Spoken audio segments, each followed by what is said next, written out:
With the arrival of a giant new update, Rockstar has officially removed the beta label from the Red Dead Online beta. At long last, we are now playing simply Red Dead Online. This monumental removal of an entire word from a game's logo has created some massive expectations and has left many asking, is Red Dead Online finally worth playing? Last time here on the channel, we took a look at the first part of this equation, which involved all of the various quality of life changes Rockstar has brought to Red Dead Online with the big update. Check that video out if you haven't already to see just how much of a difference those smaller changes, and mainly the anti-griefing measures, have made to the overall experience. But the conclusion was this: smaller QOL changes don't mean too much if there isn't engaging and deep gameplay content right there to go with it. So what major changes have come to the gameplay aspect of Red Dead Online with this big update? And with all those changes, is the game overall worth playing now? Let's not waste any more time and get right into it. I think we should begin with the central form of gameplay that is found in any Rockstar open world game. It features unforgettable characters, twists and turns, and at times it'll even play with your emotions. Of course, I'm talking about poker. It's finally made its way into Red Dead Online after tons of requests from the community, and it's poker. There's really not much more to say. This is a feature that really should have been there since day one. Random little side games like poker are what I want to see more of in Red Dead Online. It's this kind of completely random stuff that isn't shooting or stealing horses that creates so much variety for the game's world. It helps make everything feel so much more alive. I want Red Dead Online to feel like there's a ton of stuff to do during any given play session, much like GTA Online feels right now. I personally don't see myself playing hours and hours of poker in RDO, but I know people out there who absolutely will, so I'm very happy to see it make its debut here in the mode. I know I'll play a few hands when I'm feeling burnt out with all the shooting and cowboying and outlawing, but yeah, not really much more to say. It's poker, man. If that's your thing, check it out and make yourself some quick and easy money. But seriously, the central form of gameplay in these games has always been the main story missions, or as they're called in Red Dead Online specifically, a land of opportunities. Each feature fully voiced cutscenes and a bunch of unique objectives. For the first time since RDO launched, we're finally getting more of them. 5 more to be exact, bringing the grand total of main story missions in Red Dead Online to 13. I've played through them all, and in my opinion, they're pretty damn fun. Nothing groundbreaking here, but definitely worth checking out if you haven't already. 2 of them in particular stood out to me above the rest. First, we have Bring a Goddamn Posse, and my god, if you like shooting dudes, this is the mission for you. There are few missions in all of Red Dead quite as crazy as this one. It's a must play, just make sure you bring some ammo and lots of it. The second mission I really enjoyed is Banks Don't Rob Themselves. This one clearly takes influence from the single-player mission Sodom Back to Gomorrah, where you ride into Valentine and rob a bank, complete with vaults full of cash. Completing this mission with 3 other players really felt like a tease towards full-blown heists being added to Red Dead Online. I'm hoping Rockstar gets the message soon enough and adds some even more fleshed-out missions similar to this one.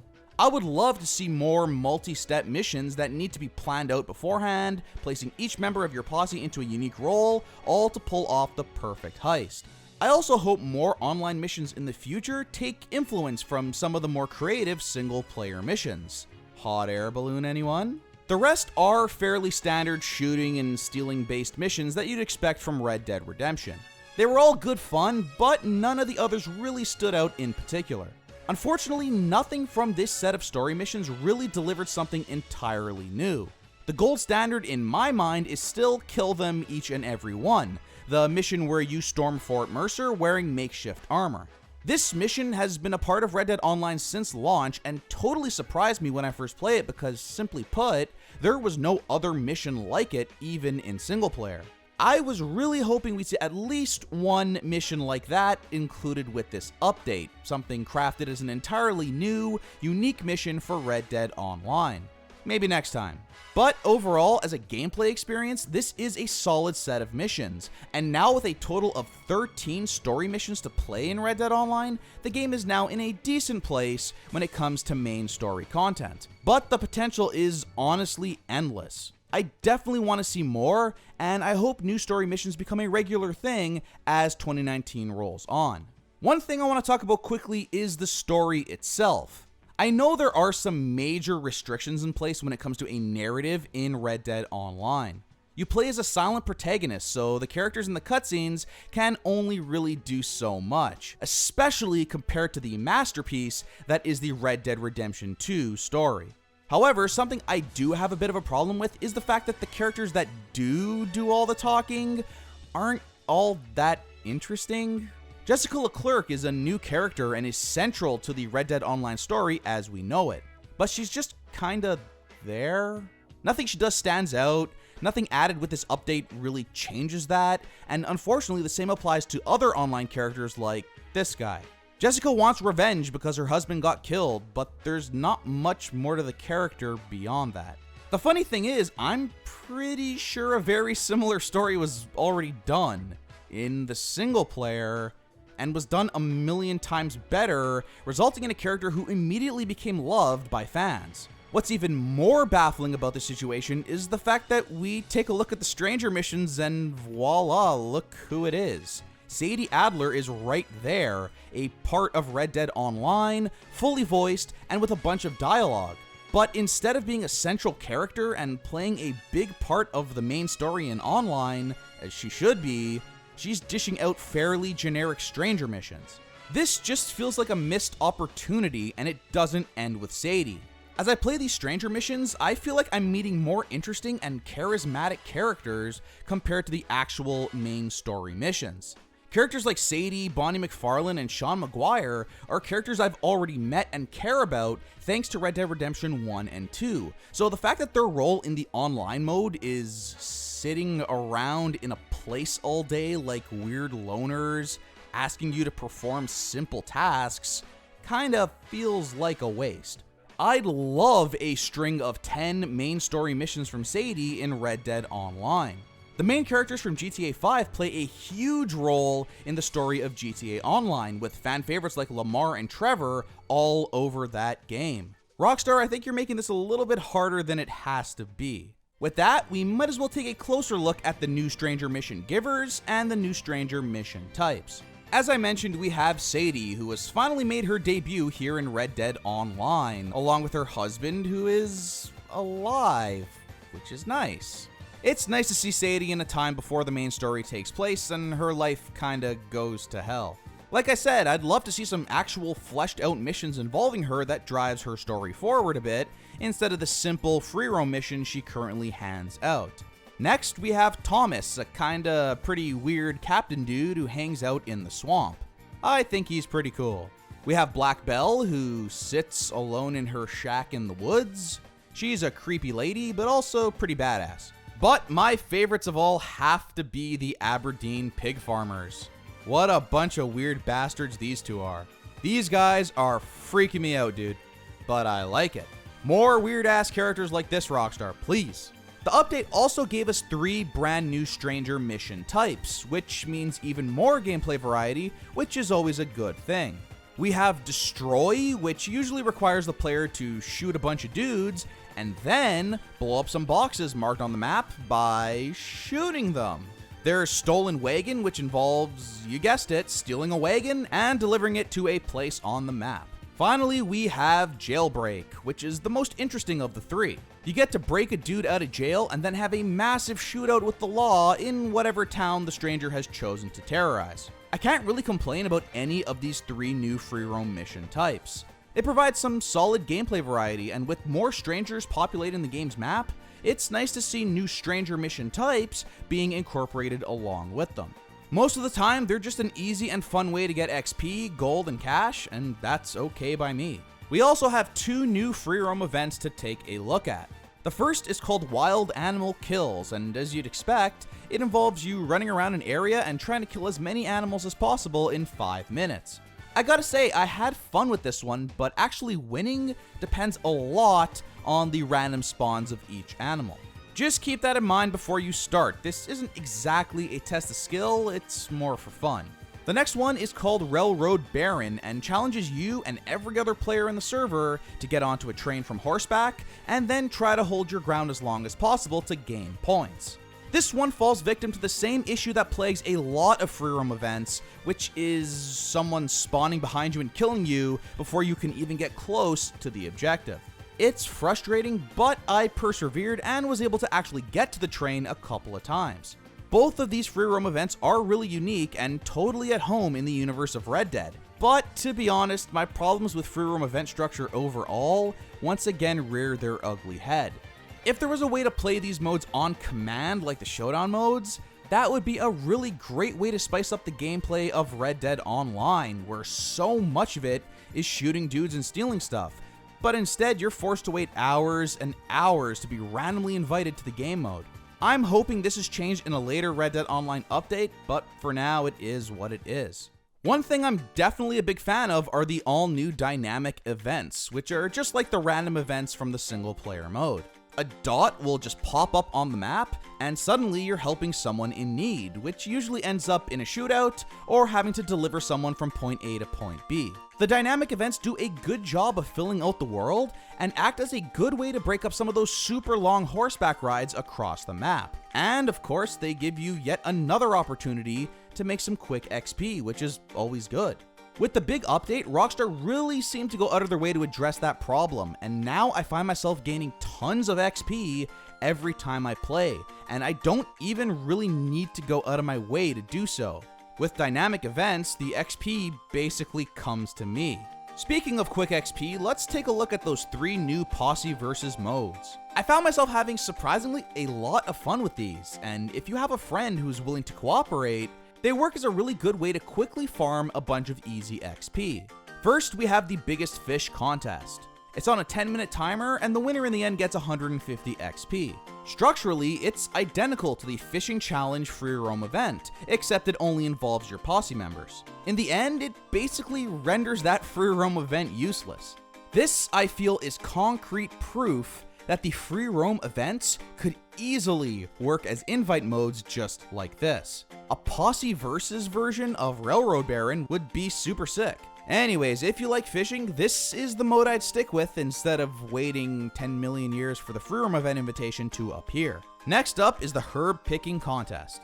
This one lasts for 5 minutes, and the winner also gains 150 XP. And while it's not the most exciting or action-packed versus mode in Red Dead Online, I still had fun with it when I played it. It's a neat little gameplay type that is low stress and a nice change of scenery for a mode that usually involves a bunch of shooting. My favorite of all the new posse versus missions has to be the bird shooting contest. This one is on a short 5-minute timer, and the winner gains 150 XP in addition to all the XP you're gaining for every bird you shoot down. In the end, the bird shooting contest might just be the best way to gain quick XP in all of Red Dead Online if you can find a friend who's willing to play a few rounds. If there's only one posse versus mode you try, I would definitely recommend this one. It's certainly more fast-paced compared to picking up herbs and fishing. Finally, we need to talk about the changes to the daily challenges. I've always been a big fan of the daily challenges in Red Dead Online, but they also had some really unfortunate issues when first implemented. The biggest issue of all being the fact that Rockstar asked players to go out and kill other players in order to clear a challenge. This essentially encouraged griefing and completely screwed up the game's honor system and balancing. Thankfully, this has all been fixed with the big update. All daily challenges that involve killing other players in free roam have been removed. At the same time, a ton of brand new daily challenges have been implemented, and from my experience, they're all pretty damn fun and add a lot more variety to the game compared to how it was before. Some of them are also super unique and ask the player to do some crazy imaginative stuff. One that stood out to me in particular was the one where you're asked to jump onto horseback from a certain height. This is a totally unique challenge that tests you on skills you've never really been tested on anywhere else in the game. It almost turns Red Dead into a kind of platformer. To clear it, I had to meticulously position my horse, find my way onto a roof, and then Super Mario 64 that shit to clear the challenge. This is the kind of unique stuff I want to see more of in Red Dead Online. I want to see more gameplay challenges that use the engine in ways I would have never even thought of. Rockstar Games have so much potential for crazy stuff like this, and in that sense, the daily challenges kick ass because it's something new every day and you never really know what to expect. Perhaps better yet are the updated payouts that come along with the new daily challenges. Players receive more XP and gold than before for clearing challenges, and on top of that, we now have daily challenge streaks. Every consecutive day that you complete at least one daily challenge, players are rewarded with a daily challenge reward multiplier, ranging from 1.5 times gold all the way up to 2.5 times. I'm now at the point where I'm collecting half a gold bar for every daily challenge completed, and I'm just stacking gold like crazy at this point, without a single real dollar spent. I could say with confidence that completing daily challenges is my favorite part of the entire Red Dead Online experience. It gives players a great incentive to continue exploring the world, experiment with different weapons, and try entirely new things that open up completely unique gameplay opportunities. Best of all, you're paid handsomely for your efforts. I haven't missed a day of daily challenges in over a month thanks to this overhaul of the system, and ultimately it's made Red Dead Online as a whole just way more fun. So there you have it. We've taken a look at all of the various quality of life improvements, in addition to the new gameplay additions included with this big RDO update. I think there's only one thing left to do: answer that question. Is Red Dead Online now worth playing? With this content update, I'm happy to say the answer is yes. I've been playing every single day since the update was released and having a whole lot of fun. The world Rockstar has built always had a ton of potential. That much was clear to most players after playing through Red Dead Redemption 2. But it wasn't nearly as fleshed out in Red Dead Online during that beta period. Now with the big update, there's so much to do, and I'm no longer constantly annoyed by things like griefers, glitches, poor economy, repetitive content, or just straight up lack of content. It fixes so many problems I had with the mode before, and even if I just have time to do a couple of daily challenges before calling it a night, even that short experience usually results in a great time. We've finally hit a threshold here. The mode now achieves an acceptable level of quality where I can honestly say it feels complete, and I can honestly recommend playing the game in good faith. There is now enough meat on the bone with all the additional story missions, a fleshed out overworld with strangers offering missions at almost every turn, if not a stranger then dynamic events, and don't forget poker. You could form a posse and play a solid variety of posse versus modes, and last but not least, clear some awesome daily challenges, rewarding players for continuing to explore the world and trying new things. And none of it will be interrupted by griefers. What felt empty and lacking before now feels full and satisfying. Now, does RDO go above and beyond? Does it provide an unbelievable experience that is supremely rich and ridiculously content-packed? No, at least not yet. I've given my fair share of criticisms here in this very video, and in other videos on my channel as well. I think there is endless potential for this mode, and still a lot that could be improved on or added in. Luckily, it seems like Rockstar will be regularly updating the game for the foreseeable future, so I only see it getting better from here. If GTA Online is anything to go by, we know that Rockstar is going to be supporting this thing regularly with main story missions, cosmetics, and all new game modes for years and years to come. Eventually, it'll be the behemoth of content that GTA Online is, and to me, that's a very exciting prospect. For more on what I like to see with future Red Dead Online content updates, check out this video I made a couple of months ago because it is still largely very relevant. I'm hoping Rockstar really goes out there with crazy and inventive additions now that they've established a great base to work on with this big update. And that's gonna wrap it up for today. If you like this video and want to see more fun Red Dead content, please hit that like button and subscribe to my channel. As we all know, more and more updates will be coming to Red Dead Online, so I'll be there to cover them and give all my thoughts in the future. I'm also continuing through my first-person HUD-less walkthrough of Red Dead Redemption 2 with commentary, so check that out if it sounds interesting to you. With E3 2019 hype finally behind us, I also plan to follow up on some of the crazy reveals from the show, and put together videos on games like Cyberpunk 2077 and Avengers, so look forward to that in the near future. But until next time, thanks so much for watching everyone, and take care.